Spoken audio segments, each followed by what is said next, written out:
Ini pertanyaan terus masuk nih ya. Makin menarik kayaknya. Saya harus milah-milah dulu ini. Sebentar. Nanti bisa dilanjut lewat WhatsApp aja. Betul, ini waktu kita tinggal 15 menit lagi nih untuk diskusi. Gitu. Ini ada dari IAIN Pontianak juga, saudara kita dari jauh ya. Ini mungkin ada beberapa yang sudah. Ini pertanyaan mungkin belum dijawab, mungkin saya kurang juga mendengar. Ini jawab boleh ya.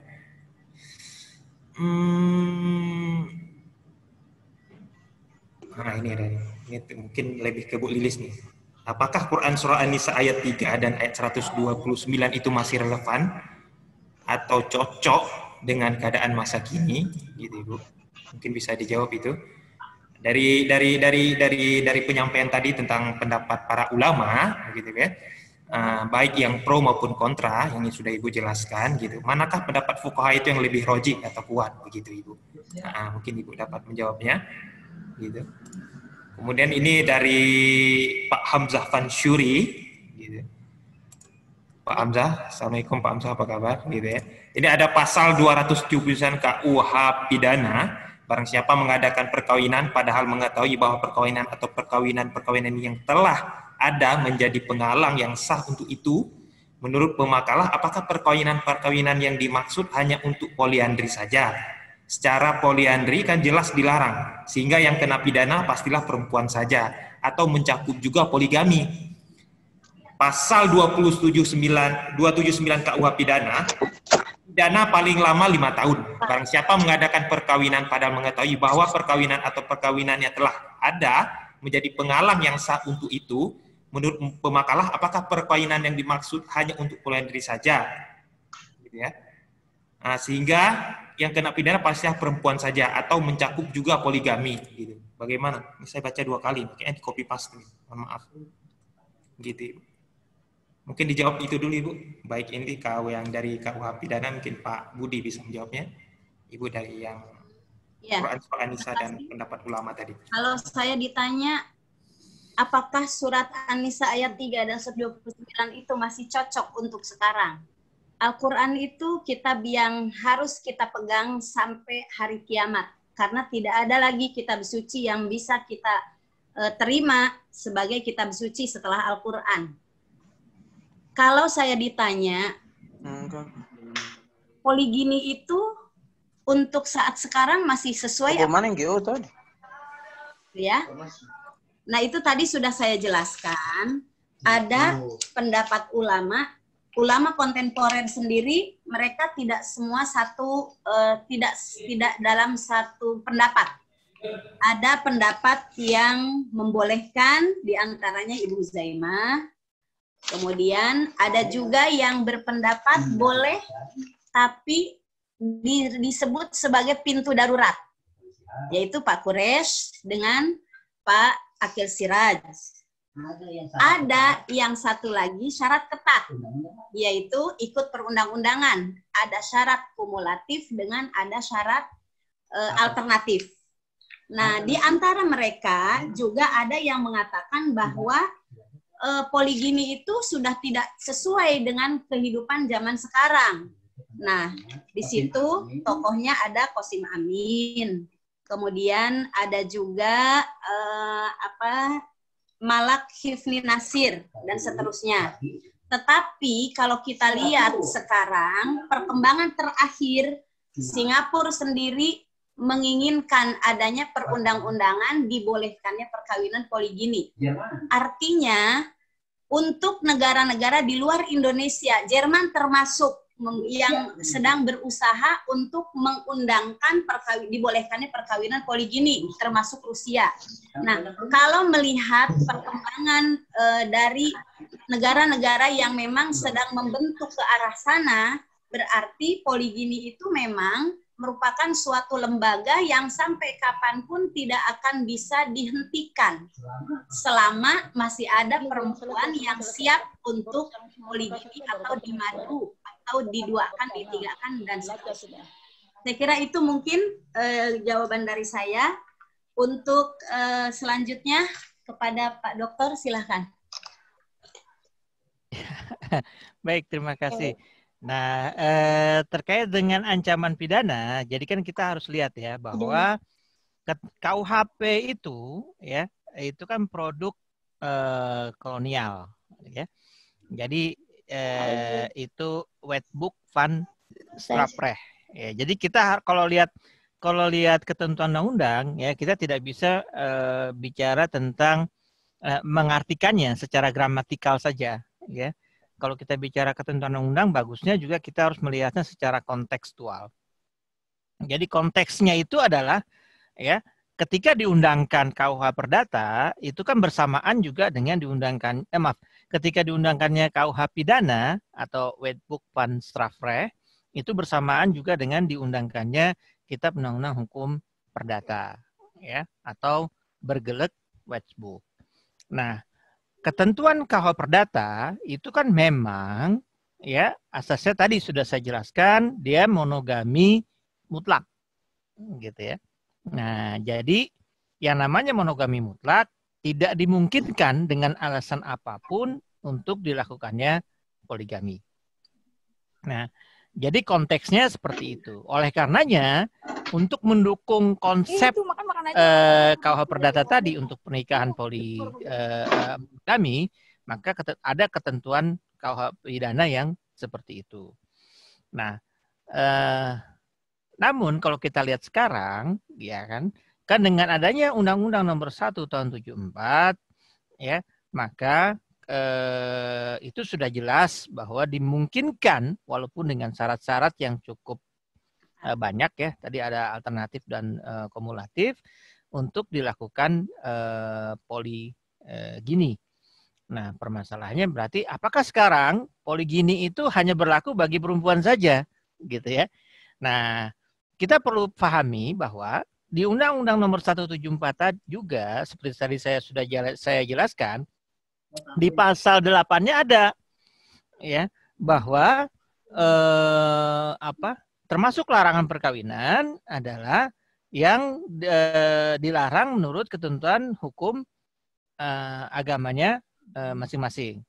Nah, di Indonesia ada ya agama tertentu itu memang yang melarang sampai dengan sekarang ya untuk dilakukannya poligami. Nah, ketika itu dilarang, maka ketentuan poligini ini tidak berlaku bagi yang penganut agama tersebut.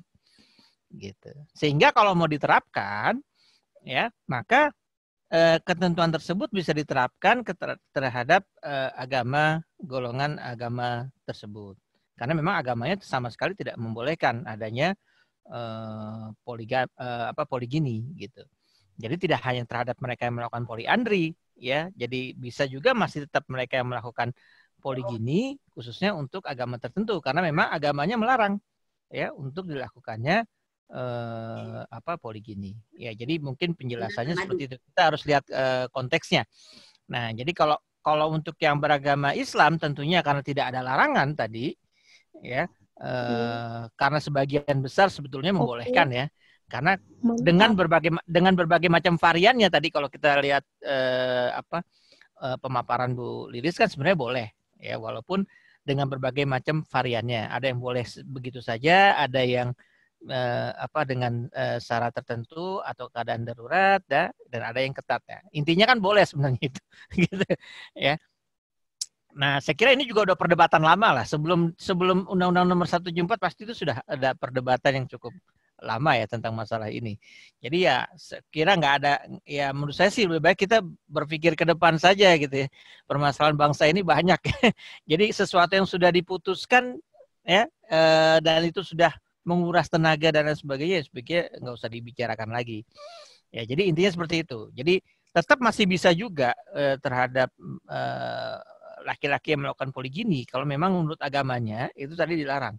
Ya itu bisa kena juga nanti ketentuan KUHP tadi gitu ya. Tapi kalau untuk yang beragama Islam jelas tidak bisa. Kenapa? Karena tadi ya itu sudah dibolehkan gitu. Itu mungkin dari saya.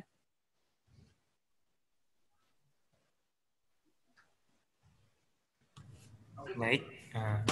Terima kasih Dr. Budi. Ini waktu kita sisa 5 menit lagi. Gitu. Mungkin ini ada satu pertanyaan yang dari mahasiswa kita. Ini sebagai pertanyaan penutup ya. Ini dari Rokib, dari Indramayu, mahasiswa kita, Istai Darun Najah, alumni. Begitu. Beliau menanyakan bagaimana konsep poligami atau poligini yang ideal begitu. Pak Dr. Budi maupun Bu Lilis mohon menanggapinya. Ini mudah-mudahan nih pertanyaan penutup ya. Pertanyaan kita di siang ini mungkin nyeleleh tapi mungkin dia menanyakan bagaimana konsepnya. Mungkin teman-teman bisa menikmati jawabannya. Terima kasih. Terima kasih. Assalamualaikum Rokib, apa kabar? Mudah-mudahan sehat ya. Waalaikumsalam, sehat Bu, alhamdulillah. Ya, kamu mau tanya konsep poligini. Saya hasil penelitian dalam disertasi saya menemukan satu teori bahwa poligini boleh dilakukan dengan 3 koridor. Pertama, harus legalis. Artinya pernikahannya harus legal menurut hukum perundang-undangan. Hukum positif. Yang kedua, harus sah menurut syariat agama, berarti harus agamis. Dan yang terakhir, poligini boleh dilakukan selain legalis, agamis. Yang ketiga, yang nggak boleh disepelekan adalah etis. Tadi sudah saya katakan, 3 koridor inilah yang harus kalian pegang kalau kalian ingin melakukan pernikahan poligini. Saya kira itu aja. Terima kasih. Assalamualaikum warahmatullahi wabarakatuh. Warahmatullahi. Ya. Baik, saya hanya mau menambahkan yang terakhir saja tadi ya, bicara tentang etis ya. Ini bicara ke prakteknya. Itu seperti yang sudah saya jelaskan tadi ya. Jadi jangan sampai laki-laki itu mencari pembenaran yang tidak etis gitu ya. Yang tadi saya katakan ya, istri tidak bisa menjalankan kewajibannya ya. Ya karena apa? Karena istri dibebani dengan pekerjaan yang banyak. Ya itu kan namanya nggak etis lah gitu ya. Curang itu namanya. Secara legal terpenuhi ya syaratnya. Tidak bisa menjalankan kewajiban gitu. Tapi kan sebabnya apa? Sebabnya karena dia membebani dengan kewajiban yang banyak gitu. Istri disuruh ngurus anak ya, anaknya 8 atau 10 misalnya gitu kan. Suaminya kerjanya keliling keliling pulau gitu ya. Ya. Nah, kemudian dia katakan bahwa istrinya tidak bisa menjalankan kewajiban. Kenapa? Karena tidak bisa selalu mendampingi suaminya kalau pergi kemana-mana gitu. Ya nggak mungkin, nanti kalau udah bikin terus anaknya yang mana? Ntar disalahin lagi nggak menjalankan kewajiban ngurus anak gitu kan. Nah, jadi kembali lagi tadi ya, bahwa memang ya nggak bisa hanya terpenuhi syaratnya secara legalistik saja. Ya, tapi tadi menurut syariatnya juga harus terpenuhi, dan juga tadi yang penting juga ya masalah etis. Itu karenanya biasanya hakim juga meminta pendapat dari keluarga ya, terutama keluarga calon istri yang kedua. Itu biasanya suka dimintakan juga dalam persidangan seperti itu, dimintakan persetujuannya. Jadi walaupun di dalam syaratnya tidak diharuskan, kalau kita lihat di undang-undang nggak ada persetujuan keluarga dari calon istri atau suami, ya, tapi dalam prakteknya itu terjadi. Ya, jadi hakim juga dalam memutus izin poligini juga nanti memintakan persetujuan dari pihak keluarga. Kalau saksi-saksi udah pasti itu keluarga juga nanti akan dimintakan. Ya, jadi seperti itu ya. Jadi kalau yang mau ideal ya tadi 3 hal itu. Nah, tujuannya bagaimana? Ya tujuannya agar untuk mencapai tujuan perkawinan tadi ya. Ya, bahagia, kekal berdasarkan ketuhanan yang Maha Esa. Ya, jadi nggak melenceng dari situ bahwa itu bagian dari ibadah. Ya, bukan bagian dari sekedar memenuhi kebutuhan syahwat semata gitu ya. Walaupun itu juga bisa jadi alasan ya. Karena kan hakim juga biasanya suka mempertimbangkan itu. Ya, dikhawatirkan melakukan zina, ya jadi dibolehkanlah dia untuk melakukan izin poligami. Karena kondisi orang beda-beda ya. Ada yang over kan tadi. Ya, ada yang over. Nah, harus repot juga nih kalau yang over-over begini kan.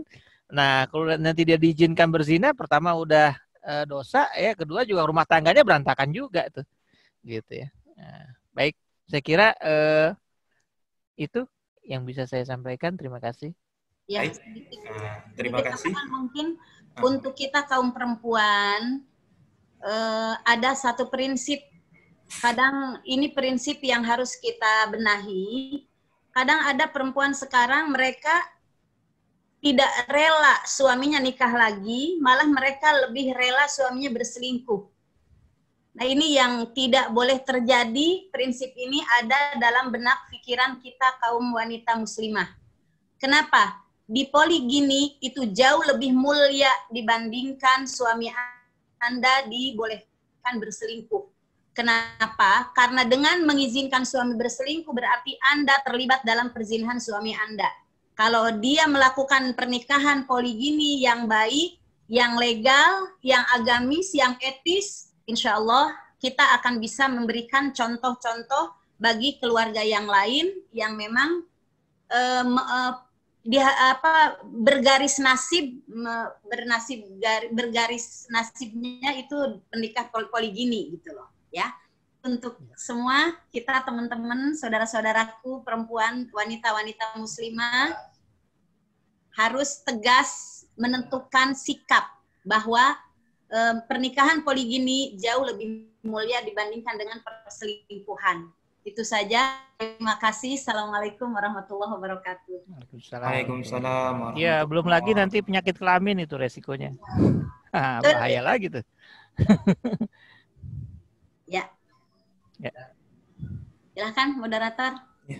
Baik, terima kasih kepada narasumber kita. Menarik sekali apa yang sudah kita bahas dari tadi jam berapa? Jam 9:30 ya sampai jam 11:30 ini. Banyak sekali yang sudah dikupas, baik itu dari hukum Islamnya maupun undang-undang perkawinannya, gitu ya. Semoga kita tercerahkan atas materi yang disampaikan oleh narasumber kita maupun pertanyaan-pertanyaan.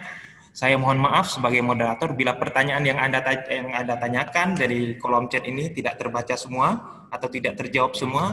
Kita terikat oleh waktu, maka dari itu saya sebagai moderator mohon maaf bila pertanyaan Anda semua itu tidak terjawab, gitu. Kita lihat juga nih di kolom chat, ada di kolom partisipan ada Ustadz Imam Hajar, gitu ya. Ahlan wa sahlan Ustadz, sudah mengontrol, sudah mengawal, sudah mengikuti acara webinar kita ini. Beliau ini ada sosok yang selamat Bu. Madun. Ahlan Ustadz. Syukran. Alhamdulillah. Alhamdulillah saya. Terima kasih juga para asatidz, para asatidzah, para dosen, para praktisi hukum juga hadir di sini, gitu. Saya ucapkan terima kasih atas kehadirannya webinar ini. Semoga apa yang kita ikuti dari jam 9 tadi hingga akhir nanti, gitu, semoga bermanfaat, dapat kita serap ilmunya, dapat menambah wawasan kita, gitu ya. Baiklah, untuk hadirin sekalian, Bapak, Ibu dosen, serta rekan-rekan mahasiswa yang kami muliakan, untuk berkahnya seluruh rangkaian acara webinar kita pada hari ini, marilah kita ikuti bersama pembacaan doa yang akan dipimpin oleh Al-Ustadz Hendo Rizbiantoro. Kepada beliau kami persilahkan. Baik, Assalamualaikum warahmatullahi wabarakatuh. Nastaghfir thalatha marrat. Astaghfirullahaladzim. A'udzu billahi minasyaitonir rajim. Bismillahirrahmanirrahim. Hamdan syakirin, hamdan na'imin, hamdan yuafi ni'amahu yukafi mazidah. Ya Rabbana lakal hamdu kama yanbaghi li jalali wajhikal karimi wa 'azimi sultanik. Allahumma salli wa sallim ala sayyidina Muhammad sayyidil awwalin wal akhirin wa sallim wa radiyallahu tabaraka wa ta'ala an kulli sahabati Rasulillahi ajma'in walhamdulillahi rabbil alamin. Rabbana zalamna anfusana wa illam taghfir lana wa tarhamna lanakunanna minal khasirin. ربنا تقبل منا صلاتنا وصيامنا وركوعنا وسجودنا وتضرعنا وتخشعنا وتعبدنا وتمم تقصيرنا يا الله يا رب العالمين. ربنا لا تزغ قلوبنا بعد إذ هديتنا وهب لنا من لدنك رحمة إنك أنت الوهاب. ربنا اغفر لنا ولوالدينا وارحمهما كما ربيانا صغارا ولجميع المؤمنين والمؤمنات والمسلمين والمسلمات الأحياء منهم والأموات يا قاضي الحاجات. ربنا لا تؤاخذنا إن نسينا أو أخطأنا ربنا ولا تحمل علينا إصرا كما حملته على الذين من قبلنا ربنا ولا تحملنا ما لا طاقة لنا به واعف عنا واغفر لنا وارحمنا أنت مولانا فانصرنا على القوم الكافرين. رب اجعلنا مقيم الصلاة ومن ذريتنا ربنا وتقبل دعاء. ربنا هب لنا من أزواجنا وذرياتنا قرة أعين واجعلنا للمتقين إماما. اللهم إنا نسألك من خير ما سألك منه سيدنا ونبينا محمد عبدك ورسولك ونعوذ بك من شر ما استعاذك منه سيدنا ونبينا محمد عبدك ورسولك ونسألك السلامة من كل إثم والغنيمة من كل بر والفوز بالجنة والنجاة من النار والعفو عند الحساب. اللهم إنا نعوذ بك من البرص والجنون والجذام ومن سيء الأسقام. ربنا آتنا في الدنيا حسنة وفي الآخرة حسنة وقنا عذاب النار. سبحان ربك رب العزة عما يصفون وسلام على المرسلين والحمد لله رب العالمين. بسر الفاتحة. أعوذ بالله من الشيطان الرجيم. بسم الله الرحمن الرحيم. الحمد لله رب العالمين الرحمن الرحيم مالك يوم الدين إياك نعبد وإياك نستعين اهدنا الصراط المستقيم صراط الذين أنعمت عليهم غير المغضوب عليهم ولا الضالين آمين. شكرا. السلام عليكم ورحمة الله وبركاته.